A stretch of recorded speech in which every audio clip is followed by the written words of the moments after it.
Bonjour tout le monde, c'est Monsieur 2X. Dans cette vidéo, nous allons analyser le premier nombre trigonométrique. Donc, nous allons le définir.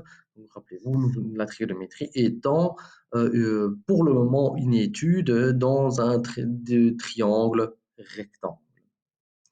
Alors, comment on va se fixer un triangle rectangle qui en A, on va appeler le triangle ABC, et on va définir le sinus d'un angle. Alors, le sinus d'un angle, comme vous pouvez l'observer à l'écran, on va le définir comme la longueur du côté opposé à cet angle divisé par la longueur de l'hypoténuse du triangle. Et donc, c'est une formule un peu générale. Ici, ce qu'on va faire, c'est qu'on va afficher deux schémas différents selon l'angle considéré. Si vous, votre but, c'est d'analyser l'angle B, cet angle-là, ici, mais vous avez besoin du côté opposé à cet angle, alors le côté opposé à cet angle, c'est le côté qui se trouve en face de cet angle, à l'opposé de cet angle. Et quel est le côté qui se trouve en face de cet angle, à l'opposé de cet angle? Eh bien, comme vous pouvez l'observer ici à l'écran, c'est le côté AC. Et donc, le sinus de l'angle B, eh bien, ce sera défini comme étant la longueur AC divisée par la longueur BC. Côté opposé divisé par l'hypoténuse. Si maintenant, vous désirez travailler avec l'angle C, c'est pour ça qu'on met un petit chapeau sur le nom de la lettre, hein, ainsi on définit l'angle. Donc vous voulez analyser le sinus de cet angle, eh bien, le sinus de l'angle C, ce sera donc la longueur du côté opposé. Mais quel est le côté opposé à l'angle? C'est celui qui se trouve en face, c'est donc AB. Et on va donc diviser par la longueur de l'hypoténuse. Donc l'hypoténuse, c'est toujours le côté qui se trouve à l'opposé de l'angle droit. C'est donc ce côté ici. Donc, côté opposé divisé par hypoténuse. Alors, je vais vous montrer les deux applications.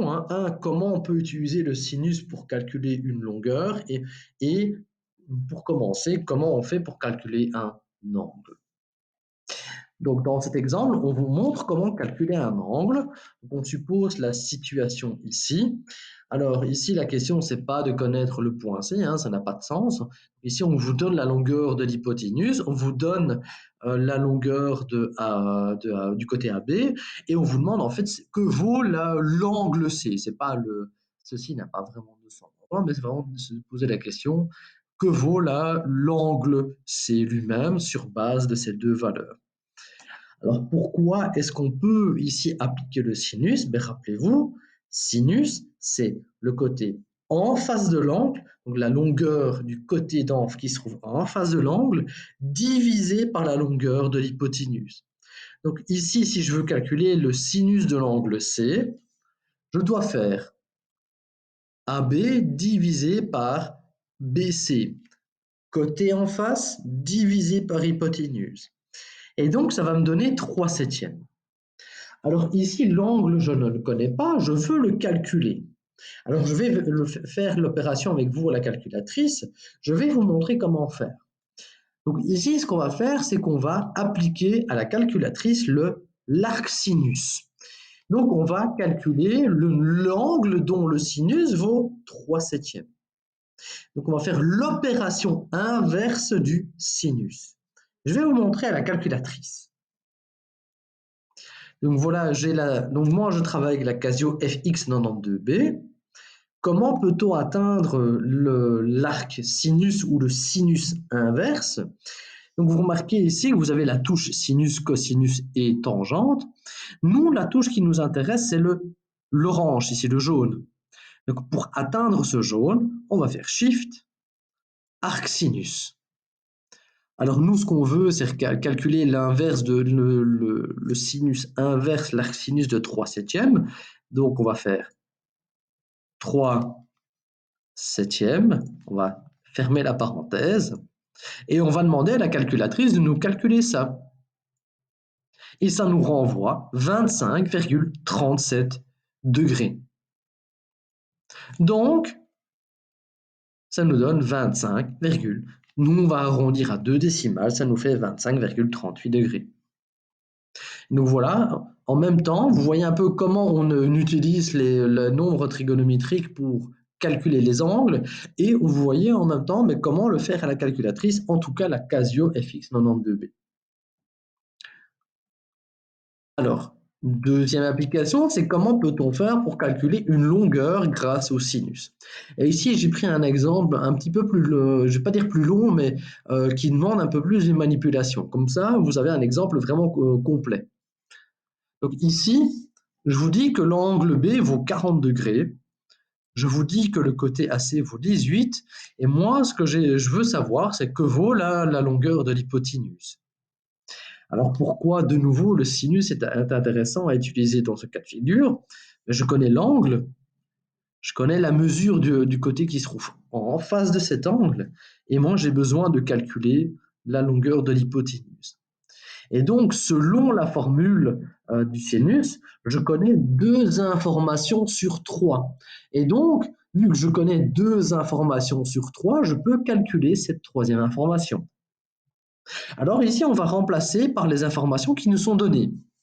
L'angle B vaut 40, donc je vais remplacer par 40, et je vais remplacer AC par 18. Remarquez bien que ici, AC, c'est bien le côté opposé à l'angle B. Donc je remplace. Alors ici, je dois calculer le sinus de 40 degrés. Calculons sinus de 40 à la calculatrice. Donc ici, moi, je ne veux pas calculer l'angle, je le connais, je veux son sinus. Et donc, je vais appuyer sur la touche sinus et appliquer 40. Alors, ceux qui utilisent des TI, des calculatrices Texas Instruments, vous devez premier écrire 40 et puis seulement appliquer le sinus. Et lorsque j'applique sinus de 40, j'ai 0,642 élefafiotes.